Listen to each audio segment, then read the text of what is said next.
আসসালামু আলাইকুম। আবৃত্তি করছি কবি মতিউর রহমান মল্লিক রচিত ফুলের মতো কবিতাটি। শিউলি যেমন খুব সকালে সাজায় বনতল, তেমনি আমি সকাল হলে বাড়িয়ে মনোবল।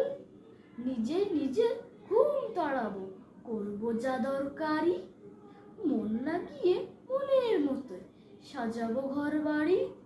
ফুটফুটে ফুল গন্ধরাজের মতো ফুটফুটে ঠিক রইব অবিরত।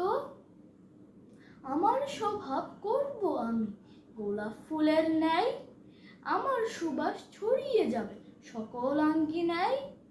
সন্ধ্যা বেলায় উঠল ফুটে যেমন সন্ধ্যামণি, ওই সময় পড়ার ঘরে ফুটবো আমি তেমন করে, গভীর মনোযোগের সাথে তুলব পাঠের ধ্বনি। যে রজনীগন্ধা সারা রাত ধরে গন্ধ বিলায় নির্জনতার হাত ধরে, আমিও যেন সেই রজনীগন্ধা হই। রাত্রি জুড়ে আর সাধনায় মগ্ন রই, রাত্রি জুড়ে আর সাধনায় মগ্ন রই। ধন্যবাদ।